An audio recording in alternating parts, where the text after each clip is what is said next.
Hello everyone, this is Suyash here. So now in this video we are going to discuss about our section of our brainstem. Okay, in the brainstem we are going to discuss about medulla, and in medulla we are going to discuss about its internal structure. Okay, so in internal structure we will see the cross sections at different levels of medulla. Okay, so like spinal cord we have discussed the cross sections. In that we included the gray and white matter. Like that only in medulla we will also see the gray and white matter. What are the contents of a gray matter and what the contents of a white matter. Okay, so first we will discuss the basic concept of medulla. What is medulla? So medulla is actually the part of a brainstem, okay, present above our C1 cervical nerve, okay, from there it starts, and it is present anterior to your cerebellum and just inferior to your cerebellum. Okay, so its a basic function is actually related to autonomic involuntary functions like our cardiac respiration control, okay, and cardiac functions, respiratory rates, breathing rates, and some reflexes also like swallowing, vomiting, sneezing, coughing. So these reflexes are actually controlled by our medulla. Okay, so these are the basic functions of our medulla. Okay, now we will see the internal structure. In internal structure we will discuss about gray and white matter. So first we will discuss about our gray matter. What are the contents and what are the parts which are present in medulla in gray matter. Okay, next we will discuss white matter separately. So first we will start with gray matter.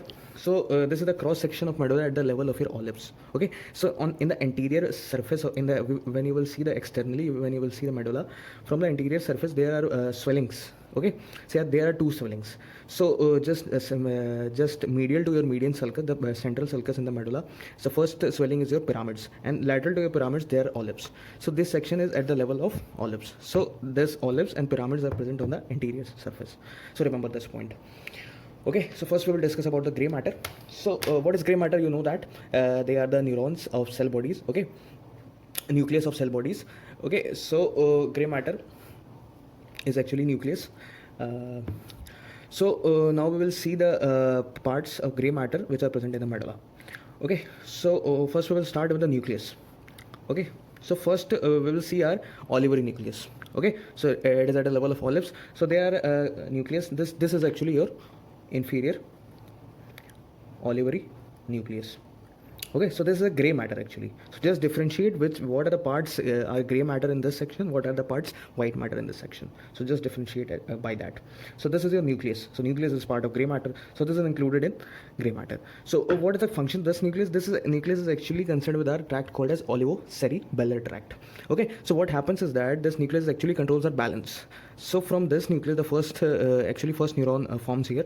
Then the axons decussate from both the sides of olives, and these now fibers are called internal arcuate fibers, and they just go from inferior peduncle. So at the level here, there will be your inferior peduncle. As you know that there are three connections of brainstem with cerebellum. Okay, so first connection of medulla is with inferior peduncles. Okay, so from here they will go inside the cerebellum in the cerebral hemisphere, and the second ganglion will be found in the dentate nucleus. So in the cerebellum we will discuss what are the nucleus present in cerebellum. So there are four nucleus actually. Just remember this right now. So the nucleus which is for the olivocerebral tract is dentate nucleus. Okay, so this nucleus is actually concerned with postural balance and the movement. Okay, inferior olivary. So this is the first part of gray matter. Okay, so there are some more parts. Okay, so there are nucleus of our nerves also here. Okay, so this first nucleus, this area. So this is actually your nucleus solitarius. Okay, solitarius. So this actually controls the sensory functions of our cranial nerves 7, your 9th and your 10th. Okay, so this nucleus is actually takes the sensory fibers for these nerves. Okay, now next one is your spatial autonomic nucleus for your vagus nerve. So this nucleus is called dorsal nervi vagi or dorsal nucleus of vagus nerve. Dorsal nucleus of vagus nerve. Okay, 10th nerve.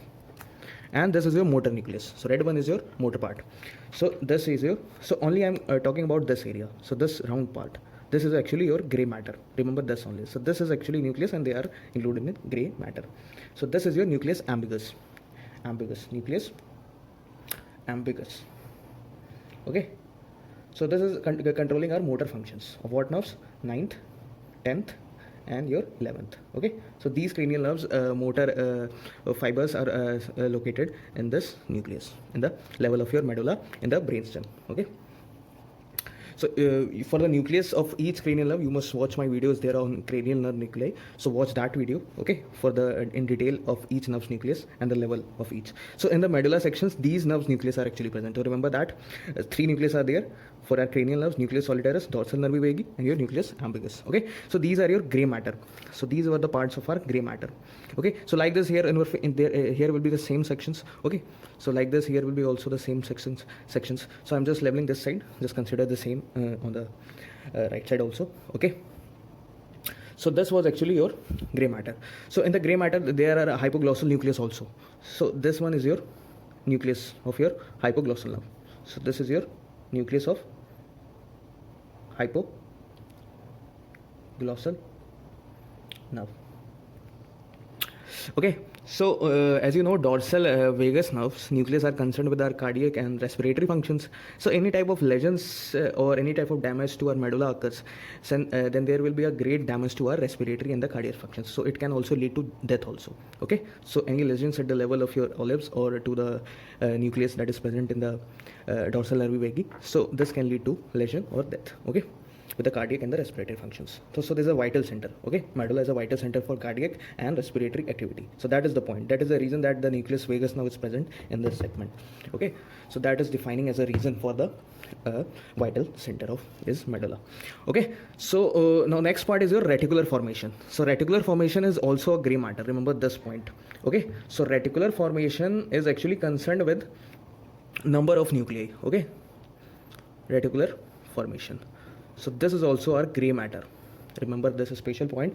So why are the dotted, black dotted so many? Because they are around 90 to 100 nucleus in this reticular formations. So we can't count or name them, but I can give some examples like gigantocellular nucleus, parvocellular nucleus, retroambiguous nucleus, Raffi nucleus. So these are actually the names of our reticular formation nucleus. So this reticular formation is actually present in whole our brainstem. This can be seen in the medulla level also, pons level also, midbrain level also. Okay, so, and they contains the nucleus for both the fibers, that is descending fibers also and ascending fibers also. Okay, so sensory and motor. So for reticular formation there is a spatial tract in the medulla, that is your reticulospinal tract. So the fibers of this tract is actually nucleus or fibers of this tract are actually present in this reticular formation. So for the descending tract it is mainly concerned with our reticulospinal tract. Okay, so this was your reticular formation, and it is actually concerned with the consciousness when you are sleeping, but your cardiac tactic, respiration, exhalation, these are working on. So these are actually because of reticular formation. So these are controlled by our sensory fibers, sensory tracts, ascending tracts, and some motor functions. Okay, so both the tracts are present and nucleus are present in this reticular formation. Okay, so this is your gray matter. So now we have discussed about our gray matter. So now let's go to our white matter. So in white matter we will first start with tracts. Okay, so there are three tracts here, fibers of three tracts. So you know the tracts, the bundle of axons. Okay, tracts are bundles of myelinated axons. Okay, so they are called as white matter. Myelinated because of myelination they appear as white. So first tract is your rubrospinal tract. Rubrospinal tract. And second tract is your tectospinal tract. Okay, so these are actually extrapyramidal tracts. Okay, these both are extrapyramidal tracts or subcortical tracts, you can say it, because they arises at the level below your cortex. Okay, so that is why they are said as subcortical tracts, rubro and tecto, and they appear in the level of your medulla. Okay, so in medulla this area is your anterior area, this area is lateral area, and this above area is your posterior area. So remember this anatomical surface, okay, in the internal structure. And this one is your spinocerebellar tract. Cerebellar tract.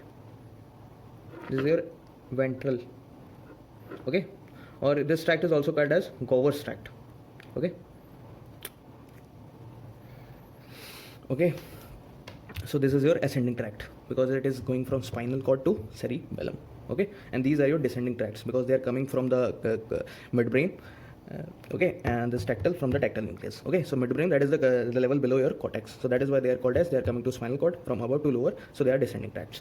Okay, so these are white matters. Okay, and now here these are your pyramidal tracts or pyramidal tract has a special name. There are only one tract in pyramids. Okay, in the classification of pyramidal tract, there are two classifications: pyramidal and extrapyramidal. So pyramidal are actually the tracts which are originating from our cortex region. Extrapyramidal are like rubrospinal, tectospinal, reticulospinal. Okay. So these are the extra pyramidal because they are arising below your cortex or subcortical tracts. So these are actually pyramidal tracts, and that only they are lateral corticospinal and anterior corticospinal. So they are actually called as pyramidal tracts, and they are present at the level of your pyramids in the anterior surface. Okay, so these are what? So these are your corticospinal tracts. Okay. So a specific, an important point we will discuss in the decussation of this. So just here remember the labeling that this is your corticospinal tract and this is white matter. Okay. And now next one is your, so like same here will be there. Now remember this, these fibers are actually also white matters. Okay. So these axons are also myelinated. Okay. So axon of your hypoglossal nerves. Okay. And like this here, there will be also white matter. So these your fibers are also white matter. If somebody asks, so what else are white matters? So these axons of these nucleus nerves which are coming taking the fibers. So these are also your white matter. Remember this. And this is your nucleus. This is gray matter. Okay. So we are done with our white matter, and this center is your medial lemniscus. So these are also white matter. Okay. So medial lemniscus. These are tracts. That's where decussation is occurring for a sensory tract. Sensory tract, that is dorsal. Actually, this medial lemniscus is for your spatial tract, which arises from a dorsal column of spinal cord. Okay, they are present in the dorsal column or the posterior funiculus of spinal cord. And what is the name of that tract? That tract is actually your ganglio-spino-bulbo-thalamic tract. So this tract is actually ascending tract. Okay, so this tract's decussation is actually occurring here. Okay, so the fibers which are coming above and they are decussating at the level here. So that is why this area is this bundles of axons here. Decussation is occurring here. That is why this is white matter and has a special name called as medial lemniscus. Okay, we will discuss here what is the decussation for this tract. So this is actually your ganglio-spino-bulbo-thalamic tract. Decussation of this tract is actually called as medial lemniscus, occurring at the level of your medulla. Okay, so this was your white matter. Now let's discuss our decussations at the level of your gracilis and cuneate tubercles. These are actually present in the posterior surface of your medulla. Externally, when you will see external structure in the atlas, you see, so they will be visible on the posterior side of your medulla. Okay, so these are tubercles actually. So gracilis is more medially and cuneate is laterally. Okay, remember this. So these are actually this prominent protruding portions are actually tubercles. Okay, so this one is your actually, this part is your gracilis and this is your cuneatus tuberculum. Here it is your tuberculum. Okay, like this here same. Okay, now these are actually your decussation. There are two decussation in medulla. Remember this point. There are two decussation. One decussation is your sensory decussation, that is your ascending tracts are decussating, and one decussation is your descending tracts, that is your motor decussation. So I will discuss both the decussation here. Okay, so this blue one is actually your decussation for this tract, which I told you just before, ganglio-spino-bulbo-thalamic tract. Okay, so what happens is that when the tract is coming from your spinal cords, okay, just consider here, just consider this is your spinal cord. Okay, I'm drawing the rough diagram of this. Okay, so the tract which is coming here from here, and this is your dorsal root ganglion. Okay, and this is taking your sensory or proprioception from your any level skin. Okay, proprioception sensations. Okay, so this the first neuron is actually forming in the dorsal root ganglion. Okay, this is pseudounipolar. So this is actually your ganglio. The name which is ganglio is appearing because of this, because the first ganglion is forming in the dorsal root ganglion of the spinal nerves. Okay, so this is the posterior root which is taking the sensory fibers inside the spinal cord. Okay, but there is no synapses in the region of your spinal cord. Remember this point. Okay. Okay, so no synapses here, and the fibers now goes to your dorsal columns from here, and there are two fibers, okay, for gracilis and cuneatus. So they don't decussate and they just go upward, okay, in the medulla section like this. Okay, in the medulla section, they actually decussate. The fibers just go cross each other from the left to right side and right fibers from left side. Okay, so that is why this decussation which is occurring in this tract is actually at the level of your bulbo. Okay, so bulbo is actually the word used for medulla. Okay, so this the second neuron which is forming after decussation. These nucleus are actually forming the second neurons. So what are the names of these nucleus? So medially is your gracilis. So this nucleus is gracilis nucleus. Okay, and this is your cuneatus nucleus. So just remember this point. First synapses is occurring here in the dorsal root ganglion, and the second synapses is occurring in the gracilis and cuneatus nucleus for this tract. Okay, gangliospinobulbothalamic tract. So from here the fibers goes. So now from here it can be considered as bulbothalamic tract. So from bulb, this is a bulb actually in medulla, it is called bulb. So from cuneatus to thalamus, the nucleus present in the thalamus, there they form the third neuron. Okay, third synapses occur, and then it reaches to your thalamus region. Okay, it goes till thalamus. So this is actually example of your gangliospinobulbothalamic or dorsal tract. So because it is present only in the posterior funiculus or dorsal columns. So this area is a dorsal column, as you know from the spinal cord. Okay, so this is the concept behind your this decussation, and this is actually called as medial lemniscus. So center part is actually your medial lemniscus or lemniscorum medialis. Okay, so just simply in English, lemniscus. Okay,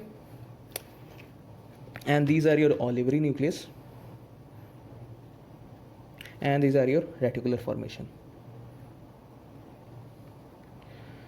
So this was your actually sensory tracts. So first decussation we have discussed about our sensory tract. Now second decussation which occurs at the level of your pyramids. Okay, just at the level above your C1 spinal nerve, just the starting of your medulla or the connection between a medulla and spinal cord. Okay, so there this decussation occurs in the level of your pyramid in the anterior side.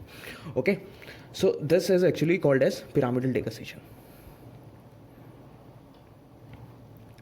And this decussation occurs for your tract called as corticospinal tract. Okay, so this is actually a pyramidal decussation. So there is also a concept behind this. This tract has also two tracts, the tracts which goes laterally and tracts which goes anteriorly to the spinal cord, because this tract is coming from the cortex region. Okay, from precentral gyrus. Remember this point. Precentral gyrus is actually a motor control of our cerebrum. Okay, from there it is coming, and here it is decussating. Okay, and goes to your lower motor neurons in the anterior funiculus. Okay, motor neurons are present in anterior funiculus, you know that. Okay, so in the concept is that for the lateral funicles, around 85% of fibers decussate. The fibers, they are 100% fibers. Firstly, this tract is only one. Okay, when it reaches in medulla, it decussates. Okay, so what happens is that 85% of fibers decussates. So fibers which decussates, they are called as lateral corticospinal tracts. Okay, they go laterally. Okay, lateral corticospinal tract. The name changes. And the fibers, the left 15% which do not decussate, they are called as anterior corticospinal tract. Okay, as you know, this lateral corticospinal tract is present in our lateral funiculus of spinal cord, and this anterior is present in your anterior funiculus. Okay, so this is the main concept. This anterior corticospinal tract does not decussate, 15%, and 80% part of your corticospinal decussate, and that is called as lateral, and 15% which does not decussate is called as corticospinal tract. Okay, and this olivocerebellar tract was your short tract, because this is only a small distance from medulla to your inferior to the cerebellum. Okay, and these are your long tracts, decussation of your long tracts. Okay, so just remember this point. This was your internal structure of medulla. Just go through it, and in the next video we will discuss about the internal structure of pons, and by the time you will clear with your tracts and the basic concepts of our central nervous system. Okay, thank you.